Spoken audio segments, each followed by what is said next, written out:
안녕하세요. 안녕하세요.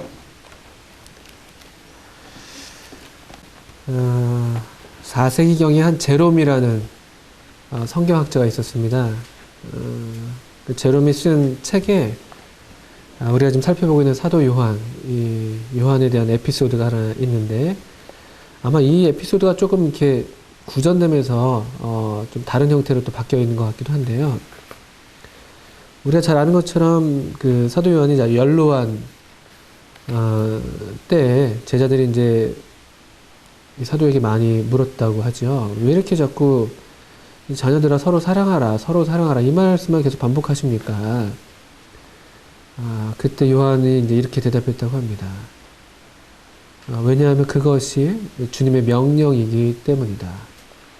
그리고 그것만 할 수 있다면 다 된 것이다. 그것만으로도 충분하다. 그것만 할 수 있으면 다 된 것이다. 사랑만 할 수 있다면 다 된 것이다. 사랑만으로도 충분하다. 이 하나님의 사랑에서 생겨나는 그 사랑을 얘기하는 거겠죠. 우리 지금 요한일서를 계속 함께 살펴보고 있는데 요한일서에서는 50번 넘게 사랑한다는 또는 뭐 사랑 관련된 표현들이 나오고 있습니다. 그리고 지금 오늘 우리가 지금 살펴볼 요한일서 4장 7절부터 5장 3절, 4장 7절 이후 이 단락에서 그 중에서 한 32번이라 이 사랑이라는 단어, 또 사랑이라는 그런 표현들이 사용되고 있습니다. 하여튼 모르긴 몰라도 이 사도 요한, 사랑의 사도로 알려져 있는 이 사도 요한, 그 진가, 또 그의 어떤 가르침의 어떤 핵심이랄까, 그 정수가 계속해서 요한일서에 담겨져 있고, 또 특별히 오늘 지금 살펴볼 4장에서는 그 주제를 집중적으로 다루고 있습니다. 먼저 4장 7절부터 11절까지 읽도록 하겠습니다.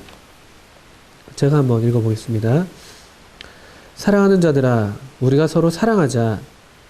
사랑은 하나님께 속한 것이니 사랑하는 자마다 하나님으로부터 나서 하나님을 알고 사랑하지 아니하는 자는 하나님을 알지 못하나니 이는 하나님은 사랑이심이라. 하나님의 사랑이 우리에게 이렇게 나타난 바 되었으니 하나님이 자기의 독생자를 세상에 보내심은 그로 말미암아 우리를 살리려 하심이라.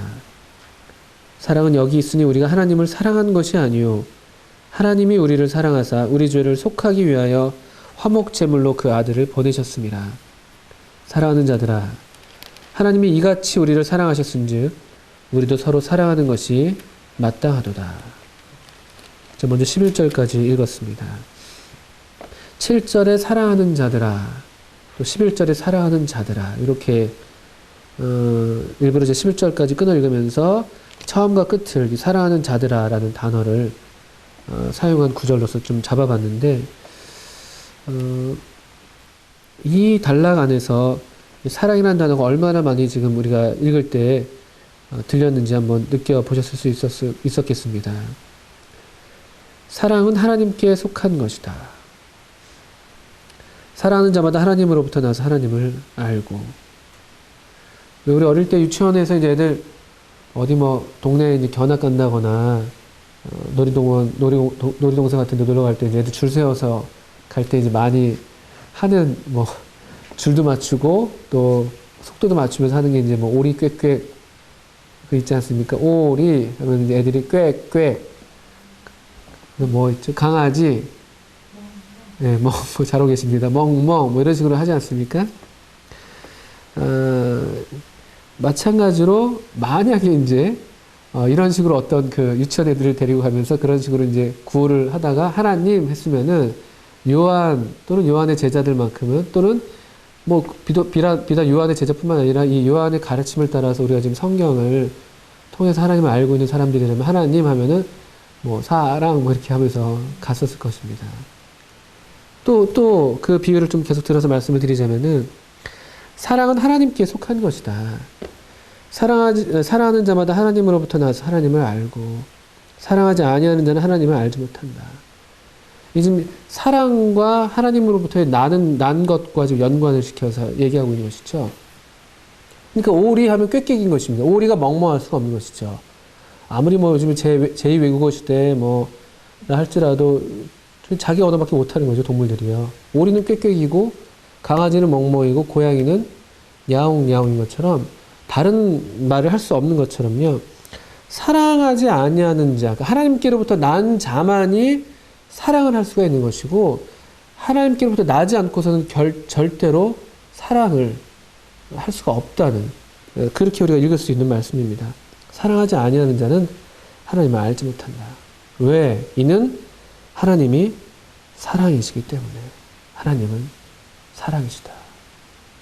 놀라운 성경에서 가장 중요한 진리라고 할 만한 그런 말씀이 여기 지금 딱 박혀 있습니다.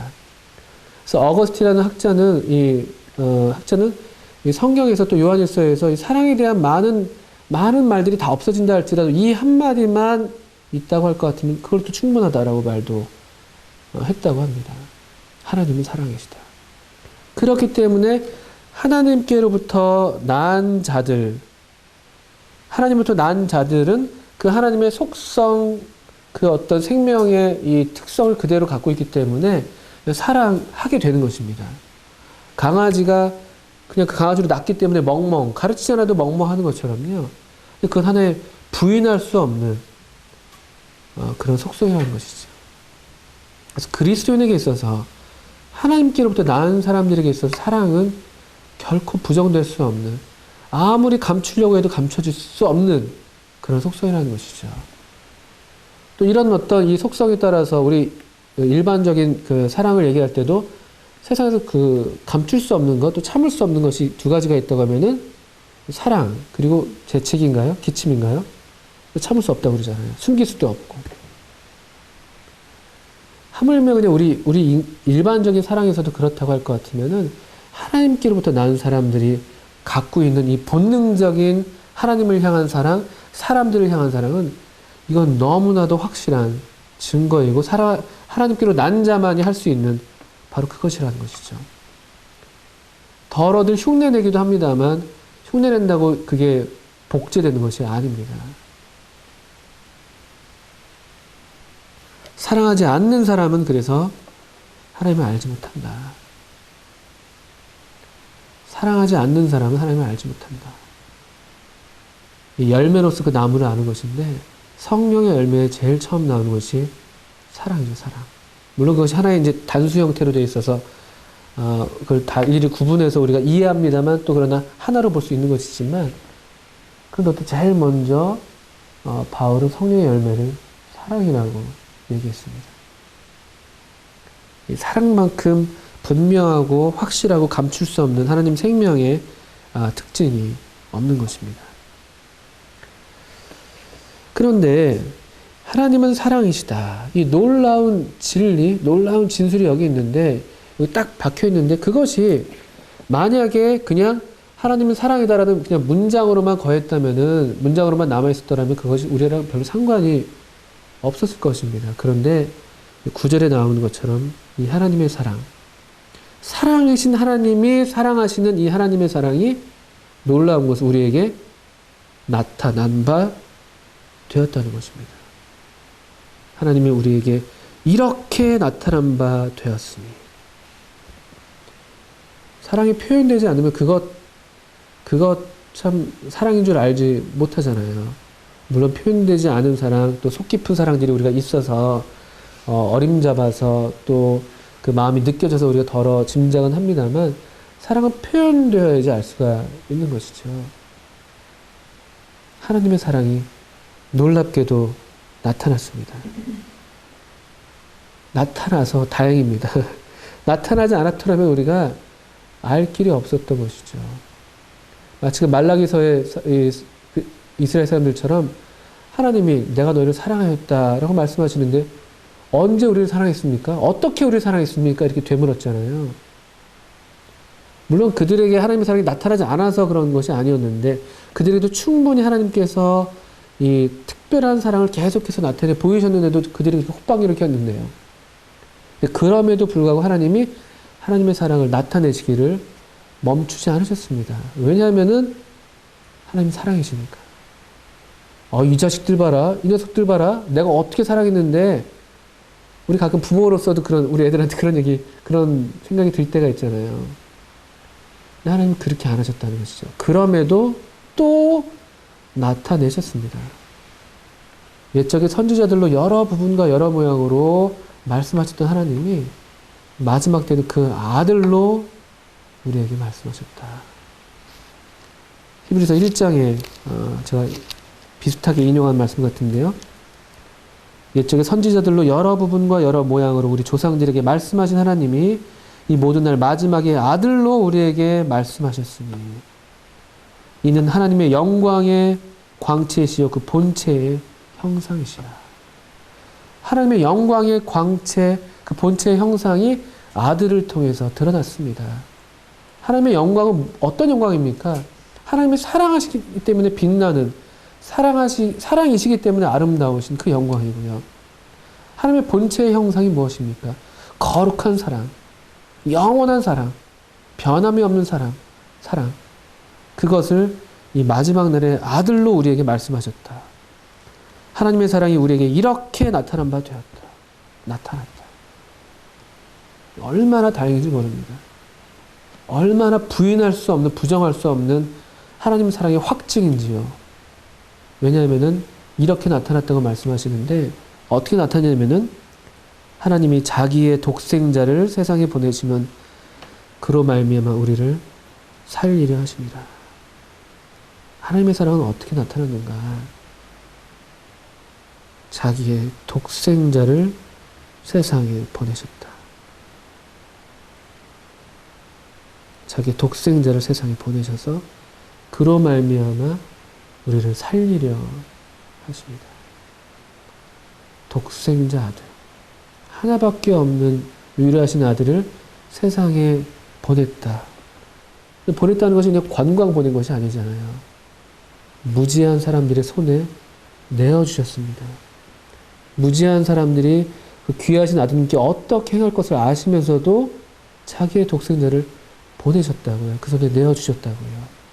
왜냐하면은 그렇게 하셔야만, 그렇게 하심으로 우리를 살리려 하십니다. 우리를 살리시는 길의 방법에는 그것밖에 없었으니까요. 우리가 사랑한다고 할 때 누군가를 사랑해서 죽는다고 하는 것이 의미가 있으려면요. 사실 난 널 사랑해. 널 사랑하기 위해서, 사랑한다는 걸 내가 보이기 위해서 뭐 총을 내 머리에 쏘겠어. 이건 무모한 행동이죠. 그게 사랑이라고 말할 수도 없죠. 이렇게 사랑하기 때문에 자기의 목숨을 내어주는 경우가, 가능한 경우가 딱 한 경우가 있는데, 그 죽음이 사랑하는 사람에게 뭔가 절대적인 유익을 주게 될 때, 그 죽음으로서만, 사랑하는 사람의 유익을, 사랑하는 사람의 필요를 채울 수 있을 때야만 그것이 의미가 있는 것이죠. 하나님이 우리를 살리시는 길, 우리를 사랑하셔서 우리를 살리셔야 했는데 사랑이 그렇게 그분으로 견디지 못하게 하신 것이죠. 근데 그 유일한 길은 아들, 독생자를 세상에 보내신 것이라는 것이죠.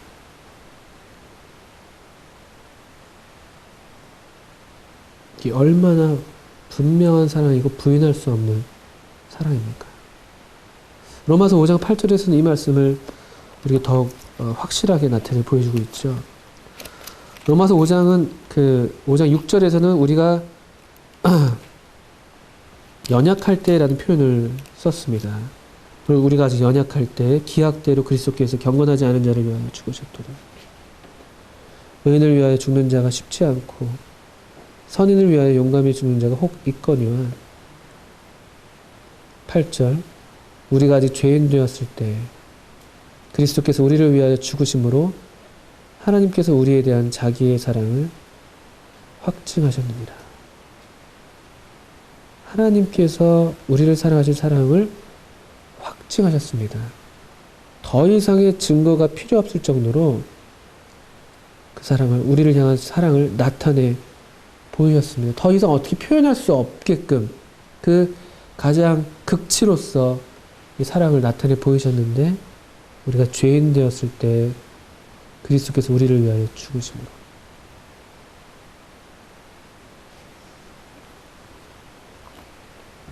살아계신 하나님의 사랑이 우리에게 이렇게 나타나셨다고요.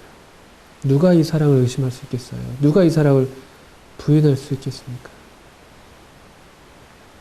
몇 년 전에 동남아에 쓰나미가 있어서 아주 많은 사상자를 냈었죠. 그때 이제 대형 언론사의 기자와 하나님의 사람이 거기를 방문했다고 합니다.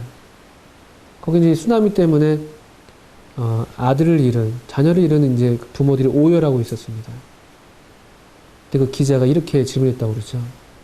하나님이 사랑이시라는데 어떻게 이런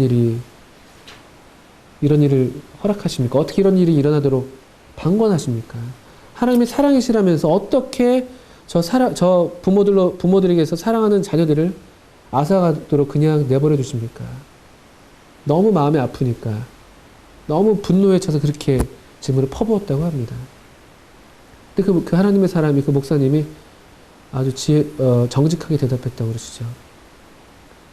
저도 잘 모르겠습니다.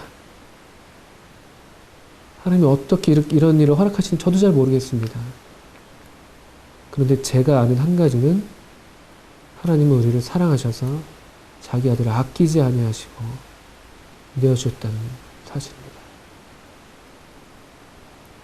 이 한 가지 사실. 세상의 모든 질문들에 대해서 우리가 다 답할 수 없습니다. 세상에 이렇게 만연한 이런 고통의 문제들, 또 우리가 그냥 개인이 겪는 이런 고난의 문제들 우리가 다 이해할 수도 없고 답할 수도 없습니다. 어렴풋이 짐작만 할 뿐이죠. 그런데 항상 어떤 현상을 이해하는 데 원칙은 분명한 것으로부터 덜 분명한 것으로. 모르는 게 많이 있지만 그러나 더 확실한 것을 붙드는 것입니다. 다 알지 못하지만 그러나 하나님의 사랑이 우리에게 이렇게 나타나는 바 된 사실. 하나님이 자기 독생자를 세상에 보내심은 그로 말미암아 우리를 살리려 하십니다. 나를 살리시려고 하나님은 자기 아들을 보내셨다. 10절 사랑은 여기 있으니. 사랑이 어디 있습니까?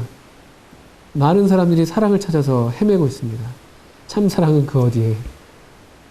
그래서 이 사람 저 사람을 바꿔가기도 하고, 그러다 이제 상처를 받게 되면은 혼자서 그냥 방 안에 틀어박혀 있기도 하고, 냉소적이고 차갑게 변해버리기도 하고.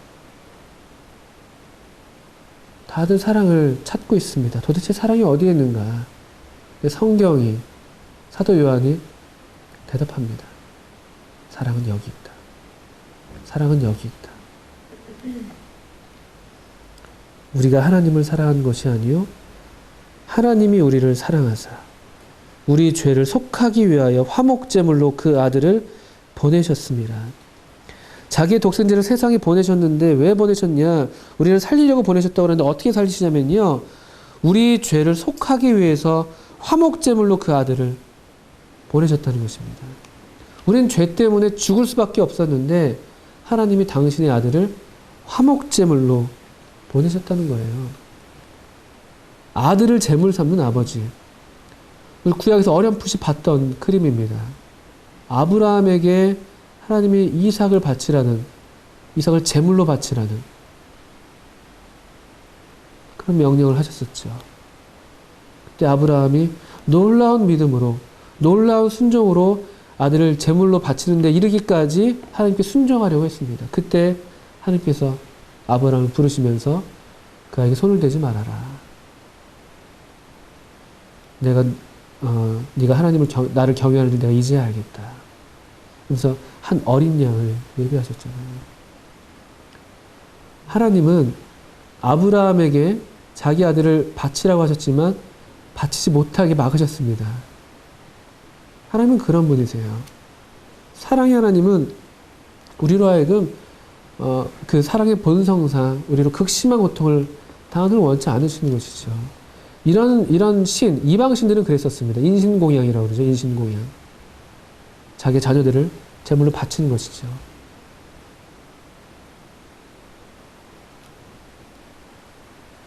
정확히 알진 못해도 아마도 그 구약의 누구입니까? 기드온이었나요?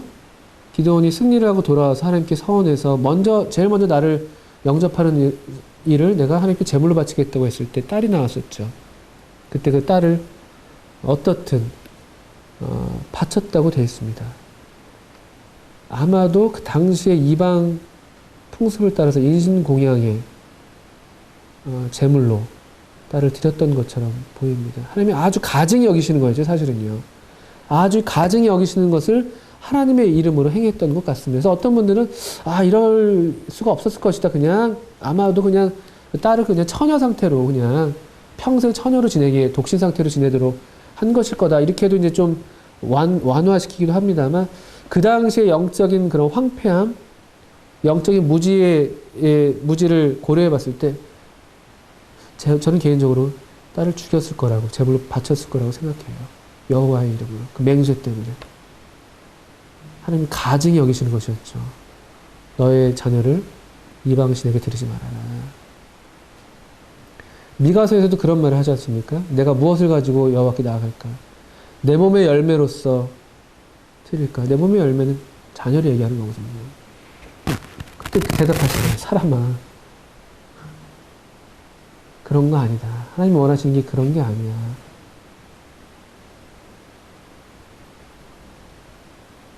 하나님은 그런 걸 원하시는 분이 아니세요.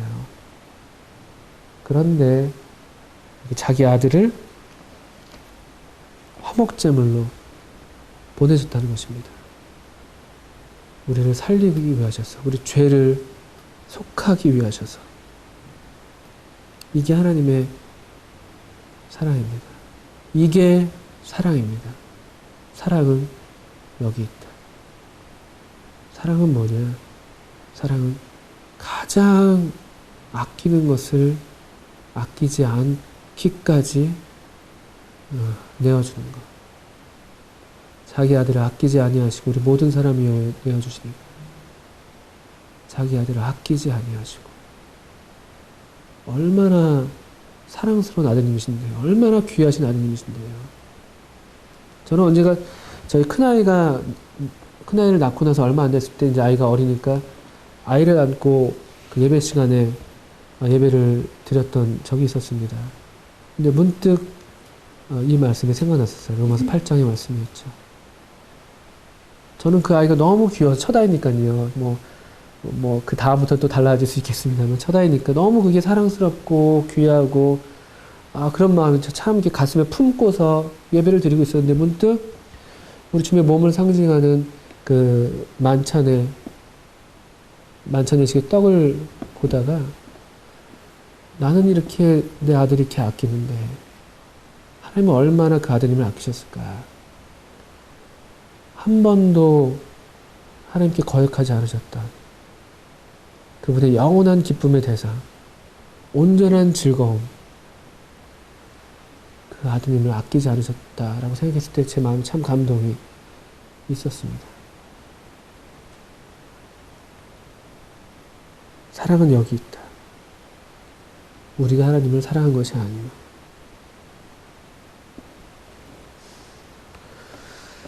참 사랑은 사람의 사랑이 아니라 바로 이 우리를 사랑하신 하나님의 사랑입니다. 우리는 하나님을 사랑할 수 없었습니다. 우리는 그냥 하나님을 대적했던 자들이었죠.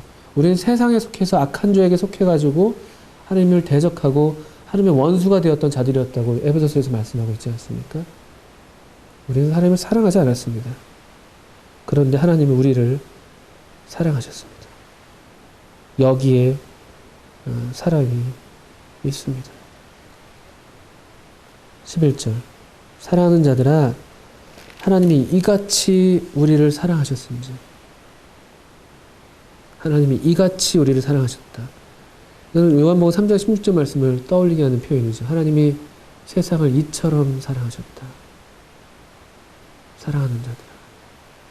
요한이 지금 이 사랑하는 자들이라고 이 4장에서 좀 2번 이상 부르고 있는데 그때 그가 사랑하는 자들이라고 부를 때 그 사랑은 아마 굉장한 벅찬 그런 마음을 꽉 채운 그런 마음이었을 겁니다. 그런 마음으로 지금 형제들을 부르고 있는 거예요. 사랑하는 자들아. 하나님이 이같이 우리를 사랑하셨다. 하나님이 이같이 우리를 사랑했어. 그래서 우리가 사랑하는 자들이 됐어. 하나님 아버지께서 그 아들을 향해서 이는 내 사랑하는 자요, 내 사랑하는 아들이요, 내 기뻐하는 자라고 말씀하셨던 그 말씀이 이제 우리에게도 들리고 있어. 우리를 바라보실 때도 하나님께서 사랑하시는 자로 우리를 부르고 계셔. 그러니 나는 얼마나 더욱 너희들을 사랑하는 자로 부를 수밖에.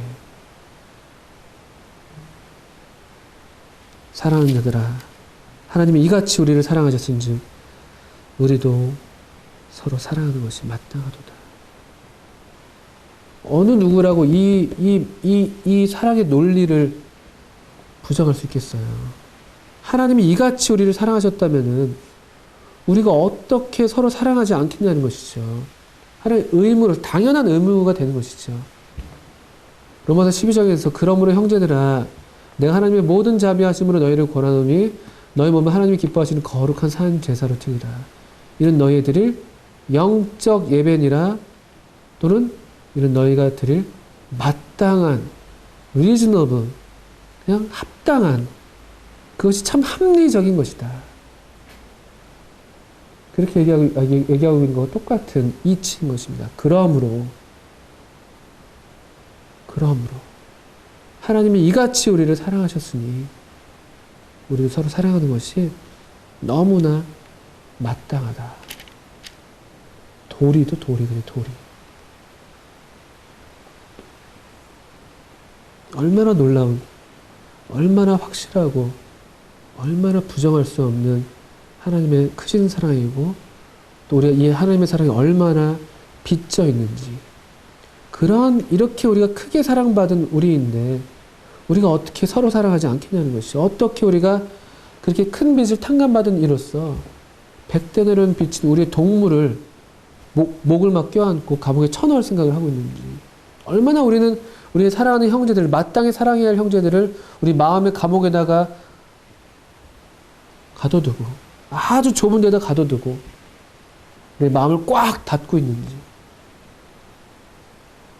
얼마나 이것이 하나님의 사랑과 먼 것인지, 이것이 참으로 하나님을 안다고 하는 사람의 태도인지, 어떻게 교회에서 서로 미워하는 가운데 함께 만찬상 앞에서 한 떡에 참여한다고 할 수 있겠습니까?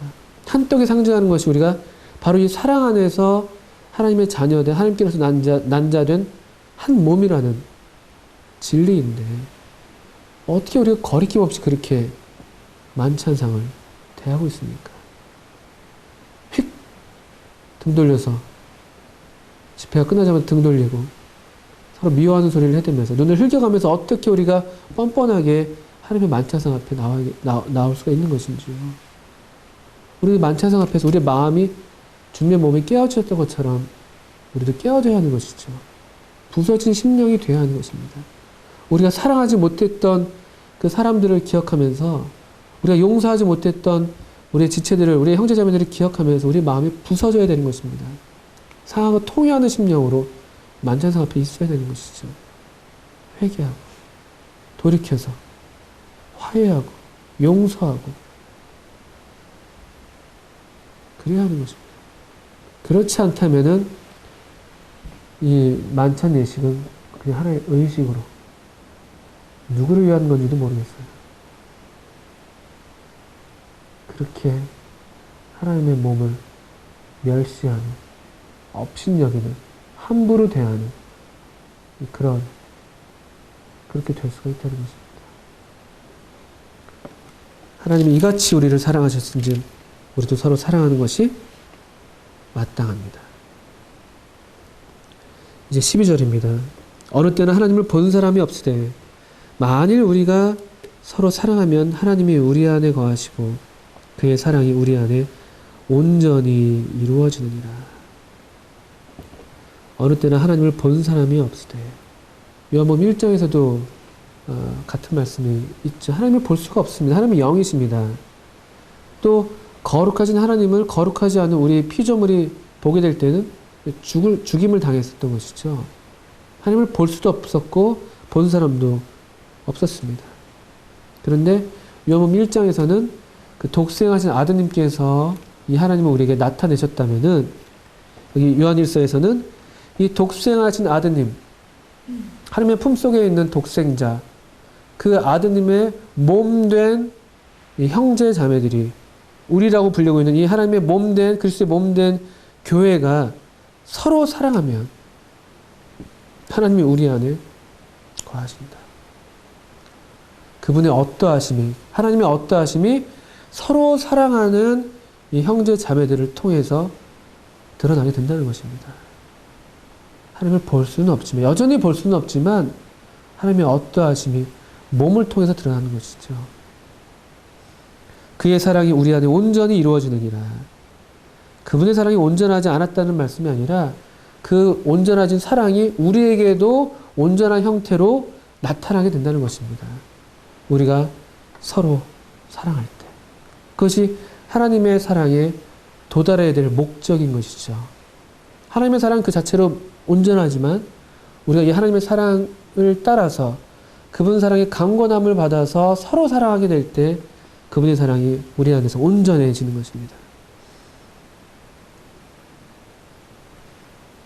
그의 성령을 우리에게 주심으로 우리가 그 안에 거하고 그가 우리 안에 거하시는 줄을 아느니라. 성령님의 중요한 역할이 무엇입니까? 로마서 5장에서 이렇게 성령님에 대해서 기록하고 있습니다. 로마서 5장 5절입니다. 소망이 우리를 부끄럽게 하지 아니함은 우리에게 주신 성령으로 말미암아 하나님의 사랑이 우리 마음에 부은 바 됨이니. 성령님으로 말미암아 하나님의 사랑이 우리 마음에 부은 바 됩니다. 그 하나님의 사랑, 우리 마음에 부어진 하나님의 사랑을 따라서 우리가 서로 사랑하게 되는 것이죠. 그렇게 할 때 성령님께서 계속 반복되는 말씀이죠. 우리 안에서 아주 확실하게 증거해 주시는 것입니다. 하나님이 우리 안에 계시는구나. 우리가 그 안에 있구나. 서로 사랑할 때 우리가 하나님의 이 임재를 경험하게 되는 것입니다. 우리는 하나님 안에 있다. 우리는 하나님 안에 한 몸이구나. 한 가족이구나. 하나님이 우리 안에 계시는구나. 하나님이 우리를 정말 기뻐하시는구나. 성령님이 계속해서 우리 마음에 이 같은 사랑을 부어주시고 또 이 사랑이 우리를 계속 강권하시는 것이죠. 우리로 서로 사랑하도록. 그 다음에 15절입니다. 누구든지 예수를 하나님의 아들이라 시인하면 하나님이 그의 안에 거하시고 그도 하나님 안에 거하느니라. 지금 12절 또 13절 또 15절에 계속 하나님이 우리 안에 또는 그의 안에 또는 그도 우리도 하나님 안에 이런 표현이 계속 반복돼서 나오고 있죠. 예수를 하나님의 아들이라 시인하면 하나님이 그의 안에 거하시고 그도 하나님 안에 거하느니라. 이 우리에게 하나님의 사랑을 나타내 보여주신, 우리를 사랑하셔서 기꺼이 자신을 또 희생제물로 내주신 이 예수님, 하나님의 아들이신 이 예수님을 우리가 또 믿게 될 때, 또 그분을 시인하게 될 때 하나님이 또 우리 안에 거하신다. 이 아드님을 통해서 나타난 온전한 사랑을 우리가 인정할 때, 알게 될 때, 알고 믿을 때 하나님의 사랑이, 하나님이 우리의 것이 될 것입니다. 16절에 이 15절에서 이어지는 말씀으로 이해할 수가 있는데, 이 하나님의 아들 예수님을 통해서 우리는 하나님께서 우리를 사랑하신 사랑을 알고 믿을 수 있었습니다. 하나님의 사랑은 그냥 모른 채 추상적으로 막연하게 그냥 하나님 사랑이시라니까 그냥 그런가 보다 하고 그냥 그런 것이 아니라 우리가 분명히 알고 믿을 수 있는 것입니다. 분명히 압니다. 어떻게요? 하나님의 아들 예수님을 통해서 우리가 알고 믿었습니다. 그 예수님을 시인하는 것이었죠. 그 예수님을 우리가 믿는 것이었죠. 그렇게 될 때 다시 한번 우리는 이렇게 뭐랄까요, 어떤 탄성을 내지를 수밖에 없는데, 그럴 때 다시 한번 하나님은 사랑이시라. 하나님이 사랑이 아니시고는 그 아들을 우리에게 주실 수가 없다. 결론이 그거죠. 하나님이 사랑이시다. 이게 유일한 이유. 하나님이 우리를 사랑하시는 유일한 이유. 하나님이 우리를 위해서 자기 아들을 희생제물로 보내신 유일한 이유. 하나님이 사랑이시니까. 요한은 다시 한번 그래서 하나님이 사랑이시다 라고 탄성을 내지를 수밖에 없었던 것처럼 보입니다. 하나님 우리를 사랑하시는 사랑을 우리가 알고 믿었노니 하나님은 사랑이시라. 사랑이 나타난 바 됐기 때문에 우리가 알 수 있었던 것이죠. 이 아드님을 통해서 우리가 하나님을, 또 하나님의 사랑을 알 수 있었고 믿게 된 것이었습니다. 오늘 찬송가 가사 중에 이런 가사가 있죠. 사랑이 구주를 죽게 했네. 왜 날 사랑했나. 겸손히 십자가 지시었네. 왜 날 사랑했나. 왜 날 사랑했나. 왜 날 사랑했나. 왜 주님 갈보리 가야 했나. 왜 날 사랑했나. 몰라서 그렇게 질문하는 것이 아니죠. 이 하나님은 사랑이시라. 이 사실이 너무 놀랍기 때문에 그게 수사적으로 왜 날 사랑하나. 우리에게 사랑할 이유가 하나도 없는데 우리에게 무슨 매력이 있다고. 하나님께서 우리를 사랑하셔야만 하는 이유도 외부적으로는 없는 것입니다. 하나님이 사랑이시기 때문에 우리를 사랑하시는 것이죠. 그게 얼마나 우리 인간의 사랑과 달라요. 우리는 얼마나 조건적입니까? 얼마나 외면을 많이 봅니까? 우리가 사랑이기 때문에 사랑하는 것이 아니라 어떤 사람에게서 사랑할 만한 게 보이니까 우리가 사랑하는 게 많지 않습니까? 예쁘니까, 돈 잘 버니까, 키 크니까. 반면에 우리 하나님의 사랑이 얼마나 우리랑 다른지요.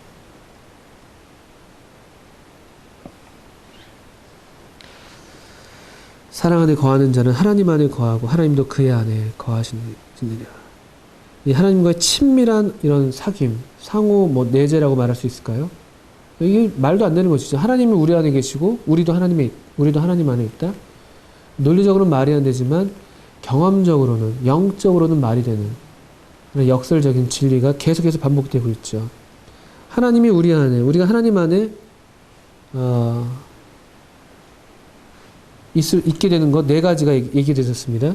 12절에 서로 사랑하며, 13절에 성령을 통해서, 또 15절에 하나님의 아들이라고 시인할 때, 그리고 다시 16절에 사랑 안에 거할 때, 네 가지를 말씀했습니다. 17절입니다. 이로써 사랑이 우리에게 온전히 이루어진 것은 우리로 심판날에 담대함을 가지게 하려 함이니. 이로써 사랑이 우리에게 온전히 이루어졌다. 우리가 사랑 안에 거함으로써, 우리가 이 하나님의 사랑을 알고 믿음으로, 또 예수님께서 하나님의 아들로 세상의 구주로서 보내신 바 된 사실을 우리가 믿을 때, 그럴 때 하나님의 사랑이 우리 가운데서 온전하게 이루어집니다. 이 온전한 사랑 때문에 우리가 심판날에도 담대함을 가질 수가 있고요. 또 여전히 심판이 있다 할지라도 우리가 담대함을 갖고 온전한 사랑을 힘입어서 우리가 살 수 있는 것입니다. 그리고 이 온전한 사랑을 힘입어서 주께서 그러하신 것 같이 우리도 이 세상에서 그러하니라. 주님께서 사랑이셨던 것처럼 우리도 이 세상에서 사랑이라는 것입니다. 온전한 사랑. 우리 안에서 온전해진 사랑.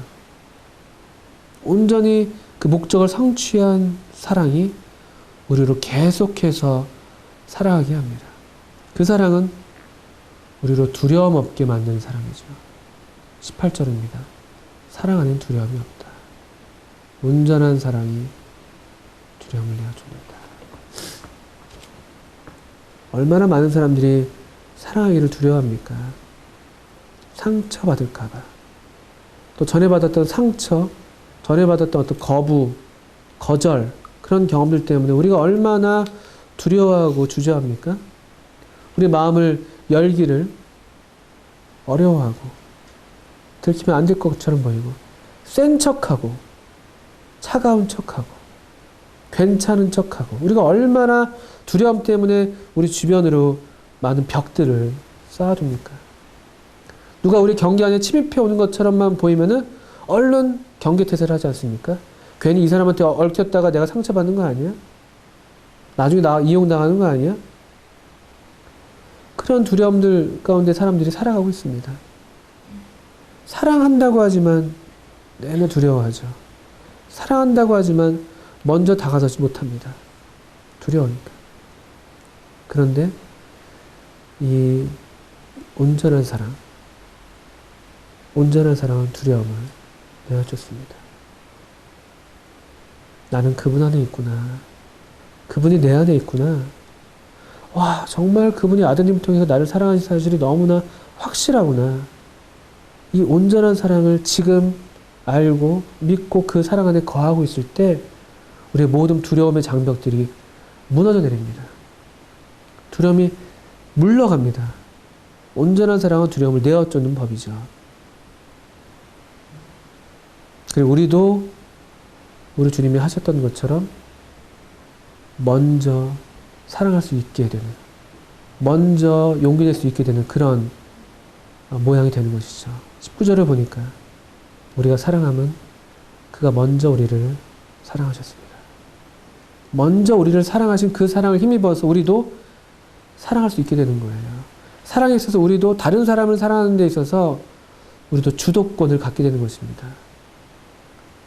하나님께서 나를 먼저 사랑하신 그 사랑 때문에 그 사랑의 힘을 받아서 우리도 먼저 손 내밀 수 있고요.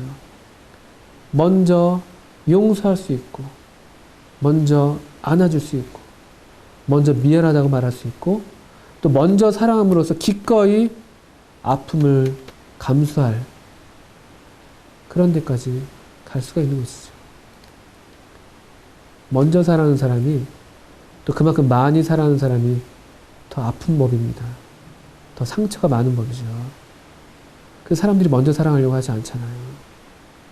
상처받기 싫어서. 자기를 보호하잖아요. 근데 우리 주님이, 우리 하나님이 그렇게 자기를 보호하지 않으셨거든요. 기꺼이 상처받기를 원하셨고, 기꺼이 아프시기를 자원하셨고, 우리가 사랑하면 그가 먼저 우리를 사랑하셨습니다. 얼마나 놀라운 말씀이에요. 하나님께서 난 자들로 하여금 살아가도록 하는 것, 그것은 우리를 먼저 사랑하신 이 온전한 사랑 안에 우리가 거할 때입니다. 그 온전한 사랑이 우리 안에서 참으로 온전해질 때, 아드님을 통해서 나타난 이 사랑을 우리가 전적으로 신뢰하게 될 때 우리가 두려움 없이 사랑할 수 있습니다. 사람들은 노래는 합니다. 사랑하라. 한 번도 상처받지 않았던 것처럼. 노래는 하지만 그 힘이 없습니다. 사랑할 힘이 없잖아요. 다 사랑받고 싶잖아요. 다 사랑받고 싶은 게 우리 아닙니까? 누가 먼저 날 좀 알아줬으면. 네, 사랑이 어디 있습니까? 그 사랑이 어디 있습니까? 사랑은 여기 있다. 사랑은 여기 있다. 먼저 우리를 사랑하신 사람. 그 덕분에 우리도 사랑할 수 있습니다. 사랑하기 때문에 사랑할 수 있어서 우리 사람답게 살 수 있습니다.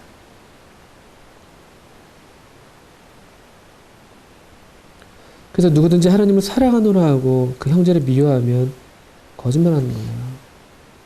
하나님이 우리를 먼저 사랑하신 분이기 때문에 우리들 미워할 수 없습니다. 사랑을 해도 먼저 사랑하는 사람들이 되어야 되는 것이죠.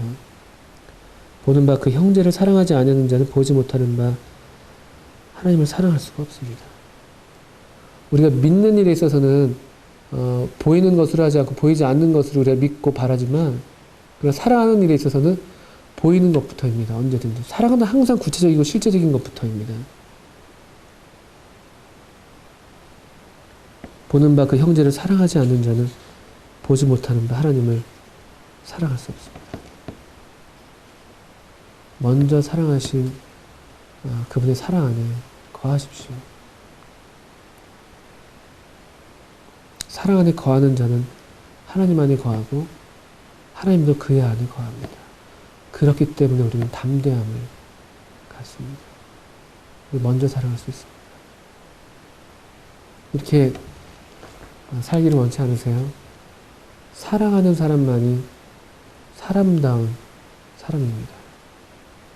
사랑할 때만이 우리가 참 행복해질 수가 있습니다. 우리는 사랑을 받아야 행복한다고 생각하지만 그렇지 않습니다. 그건 거짓말입니다. 성경 우리가 먼저 사랑하시는 하나님의 사랑, 그것만으로 충분하고 그것만이 온전한 사랑이고 그것만이 여기 있는 우리가 봐야 할 사랑이라고 말씀하고 있고 우리는 이제 그 사랑을 힘입어서 사랑하도록 부름받고 있습니다. 그것이 하나님 자녀의 마땅한 삶이고 하나님의 생명의 본성이 우리에게 요구하는 자연스러운 삶입니다. 우리는 꾀꾀, 하나님의 사람은 사랑입니다. 이것밖에 없습니다. 감사합니다.